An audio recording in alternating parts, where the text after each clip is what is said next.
इस मूवी के शुरू में दिखाया गया है कि अमेरिका अपने एक अंडरकवर एजेंट को एक मिशन पर भेजता है, लेकिन मिशन कंप्लीट होने के बाद वे ये शो नहीं करवाना चाहते थे कि ये काम उन्होंने करवाया है। फिर उस एजेंट के साथ क्या क्या बर्ताव किया जाता है और उसे जिंदा अपने घर लौटने के लिए कितनी मुसीबतें उठानी पड़ती है, ये सब आपको आगे पता चलेगा। मूवी की शुरुआत होती है ईरान से, जहाँ बंकर में एक लड़का जिसका नाम टॉम हैरिस है उसे वाईफाई ठीक करते हुए दिखाया जाता है। उसके साथ उसका फ्रेंड ओलिवर भी है। उनके चारों तरफ ईरान के सैनिक हैं, क्योंकि यहाँ पास में ही ईरान का परमाणु केंद्र है और ये सैनिक इन दोनों लड़कों पर नजर रखे हुए हैं ताकि ये कोई गड़बड़ न कर सके। तभी टॉम बाहर आता है और अपने फ्रेंड को सारा सामान इकट्ठा करने के लिए कहता है। ईरानी सैनिक कहते हैं कि हमें भी दिखाओ तुमने क्या क्या किया है। ओलिवर को ईरानी लैंग्वेज आती थी। वो कहता है कि हमें तुम्हारी ईरानी गवर्नमेंट ने ही हायर किया है। फिर टॉम अपनी जेब में से मोबाइल निकालता है और उन सब सैनिकों को अपने मोबाइल में एक फुटबॉल मैच दिखाता है और कहता है कि देखो इंटरनेट पहले से भी तेज हो गया है। इंटरनेट का तो एक बहाना था, वो यहाँ कुछ और ही करने आया था। टॉम का फ्रेंड ओलिवर उसे बहुत डर लग रहा था और वो ये सब कुछ खत्म करके अपने घर जाना चाहता था। फिर टॉम अपने बॉस को मैसेज करता है कि काम हो गया है। दरअसल टॉम ने बंकर के अंदर ईरानी परमाणु केंद्र में जा रही तारों के साथ कुछ छेड़छाड़ की थी और उसमें एक चिप लगा दी थी, जिससे जमीन में बने सारे परमाणु केंद्र के कंट्रोल उन लोगों के पास आ गए थे। अब एक लड़की लूना को दिखाया जाता है। ये एक प्रेस रिपोर्टर है जो ईरान में ही रहती थी। तभी उसके पास उसके एक फ्रेंड का फोन आता है। वो एक CAI एजेंट है। वो लूना को ईरानी परमाणु केंद्र की कुछ खुफिया फोटोज भेजता है और कहता है कि इसका किसी को भी पता नहीं चलना चाहिए कि ये मैंने भेजे हैं। फिर लूना अपने बॉस को फोन लगाती है और कहती है कि मेरे एक फ्रेंड ने खुफिया इंफॉर्मेशन भेजी है जो हमें फ्रंट पेज पर छापनी चाहिए। उनकी ये बातचीत ईरानी पुलिस द्वारा टेप कर ली जाती है। उधर शाम को टॉम अपने घर की छत पर आकर के बैठ जाता है और फिर अपनी वाइफ को कॉल करता है। उसकी वाइफ टॉम को कहती है कि या तो तुम मुझे तलाक दे दो या फिर ये जॉब छोड़कर हमारे पास आ जाओ। टॉम कहता है कि मैं किसी और काम के लिए नहीं बना हूँ, मुझ में जो टैलेंट है वो मुझे सबसे अलग बनाते हैं। अगले सीन में हम एक आदमी को अफगानिस्तान एयरपोर्ट पर देखते हैं जिसका नाम मोहम्मद है, जो कि US से आया है, लेकिन ये अफगानिस्तान का ही रहने वाला है। नकली ID होने के बावजूद भी ये पकड़ा नहीं गया क्योंकि रोमन नाम के एक आदमी ने सब कुछ पहले से ही फिक्स कर रखा है। फिर उसे लेने के लिए कार आती है। जब वो कार में बैठता है तो उसकी बात रोमन से कराई जाती है। रोमन टॉम का फ्रेंड था। मोहम्मद रोमन को कहता है कि मुझे तो सिर्फ ट्रांसलेटर का ही काम करना है। तो रोमन कहता है कि हाँ, 2 दिन बाद तुम्हें मेरा एक फ्रेंड मिलेगा और तुम्हें उसी के साथ में रहना है जब तक वो अपना काम पूरा नहीं कर लेता। मोहम्मद बहुत ही सीधा और शरीफ इंसान था। उसे इस बात का बिल्कुल भी अंदाजा नहीं था कि वो कितनी बड़ी मुसीबत में फंसने जा रहा है। अब सुबह हो जाती है और टॉम अभी तक छत पर ही बैठा हुआ था। फिर जो चिप टॉम ने लगाई थी उसकी मदद से ईरानी न्यूक्लियर रिसर्च फैसिलिटीज के टेम्परेचर में कुछ गड़बड़ कर दी जाती है, ये जानते हुए भी कि वहाँ पर बहुत सारे लोग काम कर रहे हैं। अमेरिकी गवर्नमेंट द्वारा ईरानी परमाणु केंद्र को उड़ा दिया जाता है। फिर वहाँ ईरानी अफसर मौके का जायजा लेने के लिए आते हैं। फिर एक आदमी फरजाद कर्नल बशर को बताता है कि 90% रेडिएशन जमीन के अंदर ही रह गया है। कर्नल फरजाद से कहता है कि ये काम किसका होगा। फरजाद कहता है कि ये काम तो इजरायली या अमेरिकी ही कर सकते हैं। कर्नल कहता है कि तुम्हें जो भी करना है वो करो, लेकिन गुनहगार बचकर नहीं जाना चाहिए। और उधर टॉम अपना पासपोर्ट और पैसा लेकर वहाँ से भागने की तैयारी कर रहा था, क्योंकि उसकी हेल्प करने के लिए यहाँ कोई नहीं आने वाला था। उसे खुद ही अपनी मदद करनी होगी, क्योंकि ये काम खुफिया तौर पर करवाया गया था और अमेरिका खुद सामने नहीं आना चाहता था। फिर टॉम अपने फ्रेंड ओलिवर को कहता है कि सारे सबूत जला देना और मैं एयरपोर्ट जा रहा हूँ। ये कहकर वो चला जाता है। ओलिवर भी जाना चाहता था, लेकिन अभी उसका काम पूरी तरह से खत्म नहीं हुआ था। अगले सीन में हमें दिखाया जाता है कि टॉम दुबई एयरपोर्ट पर पहुंच चुका है। एयरपोर्ट पर टीवी में एक न्यूज दिखाई जाती है जिसमें कहा जाता है कि यूनाइटेड स्टेट ने इस धमाके की जिम्मेदारी लेने से साफ मना कर दिया है। टॉम को यहाँ से लंदन जाना था, लेकिन फ्लाइट में अभी बहुत टाइम था। तभी उसके पास रोमन का मैसेज आता है और वो उसे एक एड्रेस पर आने के लिए कहता है। उस वक्त प्रेस रिपोर्टर लूना अपने अपार्टमेंट में अपनी फैमिली से बात कर रही थी। तभी वहाँ 2 आदमी आते हैं और लूना को किडनैप करके अपने साथ ले जाते हैं। उधर टॉम रोमन के बताए हुए एड्रेस पर पहुँच जाता है। उस घर में पार्टी हो रही थी।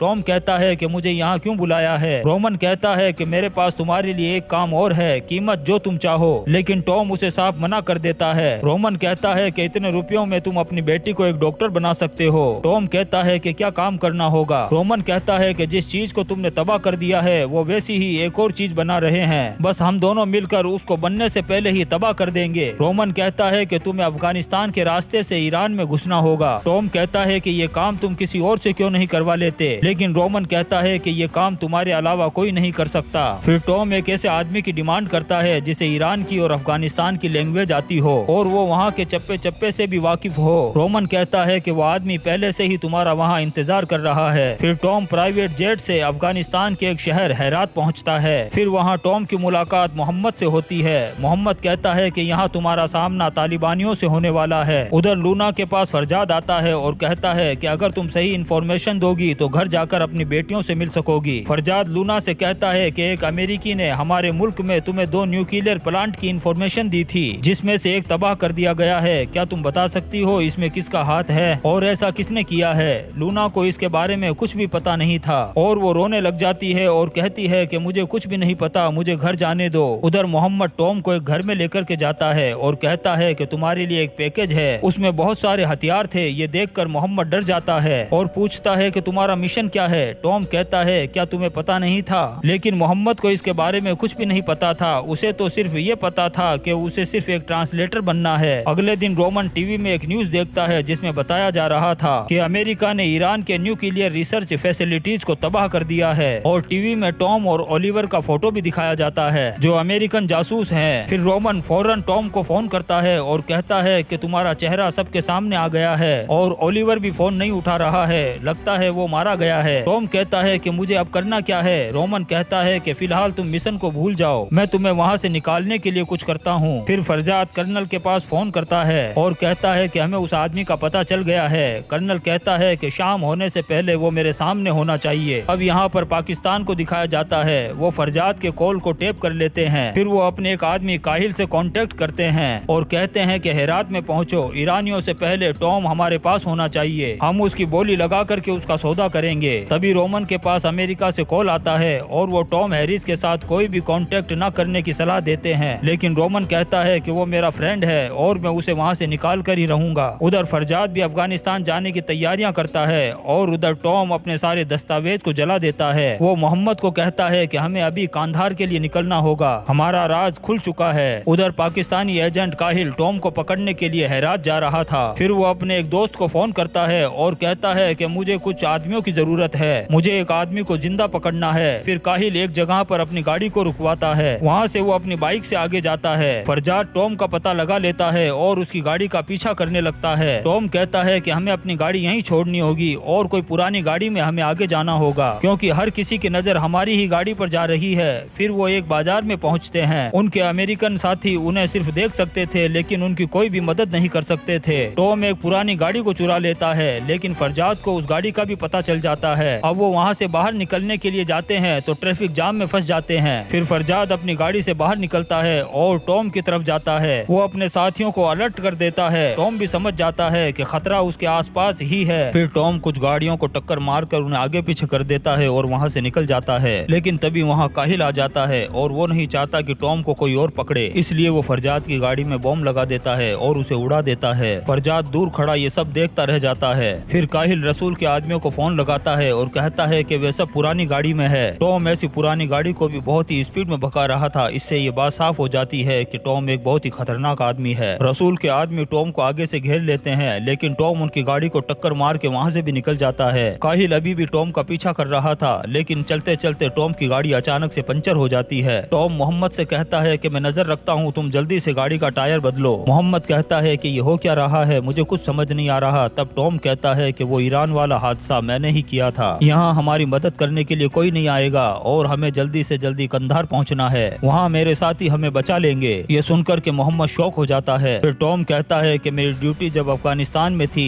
तो यहाँ से साउथ की तरफ मेरा एक फ्रेंड था, उसके पास एक हेलीकॉप्टर भी है और वो कंधार पहुँचने में हमारी मदद करेगा। वे गाड़ी में सड़क के रास्ते से कंधार नहीं जा सकते थे क्योंकि चप्पे चप्पे पर खतरा था और उन्हें तालिबानी कहीं भी मिल सकते थे और तालिबानी उनसे बहुत नफरत करते थे। अब चलते चलते रात हो जाती है और टॉम ने गाड़ी चलाते वक्त नाइट विजन वाले ग्लासेस पहन रखे थे। तभी वहाँ हेलीकॉप्टर में फरजाद आ जाता है। वो टॉम की गाड़ी पर फायर करता है और टॉम की गाड़ी का इंजन डाउन हो जाता है। टॉम मोहम्मद को वहाँ से भागने के लिए कहता है। मोहम्मद वहाँ पास ही किसी चट्टान के पीछे जाकर के छुप जाता है। फरजाद फिर से हेलीकॉप्टर लेकर उनकी तरफ आता है। तब टॉम उस पर गोलियां चलाता है। गोली ड्राइवर को लग जाती है और हेलीकॉप्टर नीचे गिरकर क्रैश हो जाता है। हेलीकॉप्टर क्रैश होने से फरजाद भी मारा जाता है। अब रोमन भी अफगानिस्तान में पहुंच चुका था ताकि वो टॉम की मदद कर सके। रोमन के कॉन्टेक्ट अफगानिस्तान में भी बहुत सारे लोगों से थे। अब सुबह हो जाती है और काहिल उस जगह पहुंच जाता है जहां हेलीकॉप्टर क्रैश हुआ था। उधर टॉम के फ्रेंड रब्बानी रब्बानी के आदमी टॉम को लेने के लिए आ गए थे वो उन्हें गाड़ी में बैठा करके रब्बानी के पास लेकर के जाते हैं। रब्बानी उस टाइम ताजिक मिलिट्री कैंप में रहा करता था। रब्बानी इन दोनों को देख करके बहुत खुश होता है। टॉम रब्बानी से चॉपर मांगता है लेकिन रब्बानी कहता है कि चॉपर तो सब तालिबानियों ने बुक कर रखे हैं, मैं तुम्हें ट्रक दे सकता हूँ और तुम 3 घंटे में ही कांधार पहुँच जाओगे। दरअसल रब्बानी पैसों के लिए काम करता था। इसने अमेरिका, रशिया, तालिबान और बहुत सारी कंट्रियों के लिए काम किया था। मोहम्मद रब्बानी से नफरत करता था क्योंकि रब्बानी ने जब इसके शहर को बर्बाद किया था तब मोहम्मद के बेटे की भी मौत हो गई थी। मोहम्मद टॉम को कहता है कि तुम जैसे लोग इसको बढ़ावा देते हैं तभी ये बेगुनाह लोगों को मारता है। फिर वे वहाँ से कार लेकर चले जाते हैं। रब्बानी जिसे टॉम अपना फ्रेंड समझता था वो टॉम की ही मुखबिरी करता है। उधर काहिल की बाइक भी खराब हो जाती है। तभी उसे पाकिस्तान से कॉल आता है। पाकिस्तानी उसे कहते हैं कि टॉम एक पुराने ट्रक में है। तब काहिल कहता है कि वो अमेरिकन तुम्हें बहुत जल्द मिल जाएगा, लेकिन ये काम हो जाने के बाद मुझे लंदन या पेरिस भेज दिया जाए। फिर वो रसूल को फोन करता है और टॉम के बारे में बताता है और अपने लिए एक ट्रक मंगवाता है। उसके आदमी टॉम को पकड़ लेते हैं। टॉम को रब्बानी पर बहुत गुस्सा आता है और कहता है कि इस साले को वहीं पर मार देना चाहिए था। रसूल बहुत बुरी तरह से मारता है क्योंकि जब अमेरिकी सेना अफगानिस्तान में थी तो उसने अमेरिकियों का साथ दिया था और खुद यूएस जाकर वहाँ पर बस गया था। तभी उन्हें बाहर से गोलियां चलने की आवाज आती है। रोमन अपने आदमियों के साथ वहाँ आ गया था। वो वहाँ आकर जबरदस्त गोलीबारी कर देता है। फिर रसूल काहिल को फोन करता है और उससे मदद मांगता है। काहिल कहता है कि मेरे आने तक संभल करके रहो। उधर रोमन रसूल को मार देता है और टॉम को छुड़ा लेता है। फिर टॉम मोहम्मद को ढूंढ कर उसे भी छुड़ा लेता है। अब काहिल भी वहाँ पहुँच गया था लेकिन वो उस लड़ाई के बीच में नहीं आना चाहता था और ड्राइवर को वापस चलने के लिए कहता है जहाँ से अमेरिका के लिए हवाई जहाज उड़ने वाला था। फिर काहिल फिर से टॉम के पीछे लग जाता है। टॉम कहता है कि ये तो हाथ धोकर के पीछे लग गया है। फिर रोमन गाड़ी में से ही काहिल पर गोलियां चलाने लगता है। जवाब में काहिल भी उन पर गोलियां चलाता है और एक गोली रोमन को लग जाती है। टॉम की गाड़ी काहिल से 4 किलोमीटर दूर थी। फिर रोमन कार में से कूद जाता है। मोहम्मद टॉम से कहता है कि हमें रोमन को साथ लेकर चलना होगा। रोमन फिर से गोलियां चलाता है लेकिन रोमन की गोलियां खत्म हो जाती है और काहिल उसे वहीं पर मार देता है। गोलियों की वजह से काहिल की कार भी खराब हो जाती है। फिर वो बाइक लेकर के उनका पीछा करता है। वो एक चट्टान पर जाकर के खड़ा हो जाता है। अब वहाँ पर तालिबानियों की एंट्री होती है। वो नॉर्थ और ईस्ट दोनों तरफ से आ रहे थे। टॉम वहाँ से निकलने के बहुत करीब था लेकिन तभी तालिबानी टॉम के करीब आ जाते हैं और टॉम की गाड़ी को उड़ा देते हैं। फिर काहिल तालिबानियों को ऑर्डर देता है कि जो जहाँ है वहीं रुक जाए, अब मैं जाऊंगा। इससे ये साफ जाहिर हो जाता है कि पाकिस्तानी काहिल कोई आम किलर नहीं था। ये बहुत ही खतरनाक आदमी था और तालिबानी इसका हुक्म मानते थे। फिर टॉम और काहिल एक दूसरे को मारने के लिए आमने सामने आ जाते हैं। काहिल को एक गोली लगती है। काहिल को गोली लगते ही सभी तालिबानी फिर से टॉम की तरफ बढ़ते हैं। टॉम मोहम्मद को कहता है कि मुझे माफ कर दो, मैं तुम्हें बचा नहीं पाया। अमेरिकी बेस से ड्रोन के जरिए सब कुछ देख रहे थे। कर्नल ग्रीस कहता है कि अपने आदमियों को भेजो और उन्हें बचाओ। उसका आदमी कहता है कि इसके लिए हमारे पास परमिशन नहीं है। कर्नल ग्रीस कहता है कि इस काम के लिए वे मुझे बाहर निकालेंगे और मैं तैयार हूँ। तभी वहाँ पर अमेरिकी जेट आकर के तालिबानियों पर हमला कर देते हैं और उन्हें मिट्टी में मिला देते हैं। फिर टॉम मोहम्मद को लेकर पैदल ही गेट तक जाता है और वहाँ से वो एक कार के जरिए प्लेन तक पहुँचते हैं और प्लेन अमेरिका के लिए रवाना हो जाता है। बहुत सारे लोगों ने अपने अपने मुल्क को बचाने के लिए अपनी जानों को कुर्बान कर दिया। जो मरने वाले थे वो भी देशभक्त थे और जो मारने वाले थे वो भी देशभक्त थे। दोनों ही अपनी अपनी जगह सही थे। लेकिन क्या इनके मुल्क के नेताओं को इनकी कुर्बानियों से कोई फर्क पड़ा? उनकी नजरों में तो ये सिर्फ राजनीति है, लेकिन फर्क तो उस फैमिली को पड़ता है जिस फैमिली का मेंबर मारा जाता है। फ्रेंड्स, इस मूवी को देखकर आपको क्या लगता है? आप कमेंट्स में जरूर अपनी राय दें और लाइक भी जरूर करें और चैनल को सब्सक्राइब भी जरूर करें। हम आपके लिए ऐसी ही इंटरेस्टिंग मूवीज लेकर के आते रहेंगे। Thank you.